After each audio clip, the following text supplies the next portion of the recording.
C'est l'arbre qu'il faut qu'on fasse gaffe.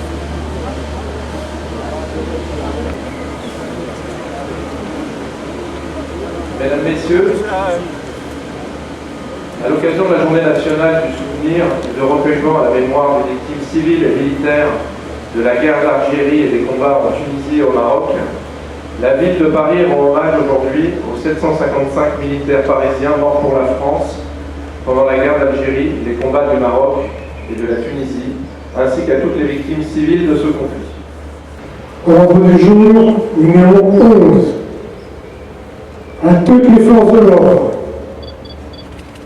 le cessez-le-feu qui vient d'intervenir met fin à plus de 7 années de combat, au cours desquelles notre armée avait la mission de s'opposer aux actes de défense de l'adversaire, souvent exalté, mais toujours courageux. Elle a combattu les bandes armées de Djebel. Elle les a réduites à de petits groupes acculés à la défensive. Elle a tenu à distance les forces rebelles de l'extérieur. Elle a étouffé la menace d'une guérilla généralisée. Ainsi ont été assurées les conditions militaires nécessaires à la solution d'un très grave problème politique. La mission est donc remplie. L'armée peut être fière des succès remportés par ses armes, de la vaillance et du sens du devoir déployés par ses soldats, réguliers et supplétifs de son œuvre d'aide aux populations si durement éprouvées par les événements. Son rôle ici n'est pas terminé. Elle doit, par sa présence et, si cela est nécessaire par son action, contribuer à empêcher que le désordre l'emporte, quels que soient ceux qui tenteraient de le déchaîner de nouveau. Aujourd'hui comme hier, dans la paix comme dans les combats, l'armée française reste fidèle à la tradition du devoir. Signé Général Aguirre. Message de la FNACA de Paris par M. Jean-Pierre Louvel, secrétaire général adjoint chargé de la mémoire à la FNACA de Paris. Centenaire du début de la Première Guerre mondiale, 70e anniversaire du débarquement, début de la libération de son territoire, l'année 2014 situe la France à la croisée des mémoires qui se partagent, se rassemblent avec une volonté de clairvoyance et d'apaisement. 60e anniversaire de la fin de la guerre d'Indochine. C'est hélas à la Toussaint 1954, en Algérie, l'embrasement d'un long, cruel et meurtrier conflit. Les premiers morts d'une prolongue niche.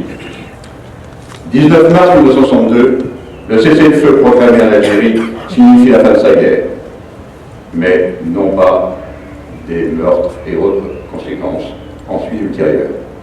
Un véritable espoir sur le difficile chemin de la paix. Depuis plus de 50 ans, fidèles à ce rendez-vous de l'histoire, nous voici réunis dans une même communion de pensée pour honorer nos compagnons d'armes, morts en Algérie, Maroc et Tunisie, avec lesquels nous avons partagé les inquiétudes, les dangers, nourri les mêmes espoirs et partis prématurément, emportant avec eux un éclat de notre cœur. Hommage solennel national à celles et ceux dont le destin individuel s'est effacé devant celui de la nation. Un grand-père dans les tranchées, un père dressé contre envahisseurs et occupants nazis. Appelés sur les drapeaux à leur tour, ils vont remplir avec courage leurs obligations militaires, lesquelles méritent d'être mieux connues. Sans nulle autre richesse que leur jeunesse et de lendemain plein de promesses, Sur un bateau de misère, ils embarquent pour une malaventure dont ils ne voulaient pas. Un voyage sans retour, des familles cruellement éprouvées. Aucune guerre ne doit être oubliée, aucun combattant ne doit être ignoré. La mémoire de ces êtres devenus invisibles demeure à jamais vivante. Morts pour la France, les victimes civiles ont droit à l'histoire. À la fragilité de la paix des cimetières, nous faisons entendre le silence de tous ceux qui ont été brisés par cette guerre. Avec humilité et respect, nous inclinerons le drapeau couleur de la France dont les plis sont ceux de la mémoire, du sacrifice et du sang versé. Un acte de civisme envers celles et ceux dont la fidélité aux institutions républicaines fut exemplaire. Souvent dissimulées, les brûlures de l'histoire sont toujours bien présentes. Cependant, par-delà les larmes et les raisons de la colère, les convictions et les croyances, il importe de rappeler à ceux qui savent d'apprendre à ceux qui ignorent. Avec lucidité et responsabilité, transmettons notre vécu. Au miroir de la vie, les jeunes ont droit au savoir afin de grandir à l'école de la paix. Vouloir progresser sur le chemin de la paix et de la réconciliation, tisser le lien du vivre ensemble, implique de mettre la vérité dans la grande lumière du soleil. Nous avons un devoir de vigilance pour préserver la paix, ce bien si précieux, sans cesse à conquérir, par l'écoute, le respect de l'autre. Permettre aux enfants de s'éveiller dans un monde ayant mis toutes ses parures pour les séduire. Aider les jeunes à se forger un avenir à hauteur de leurs espérances, avec imagination et enthousiasme, une merveilleuse et noble mission.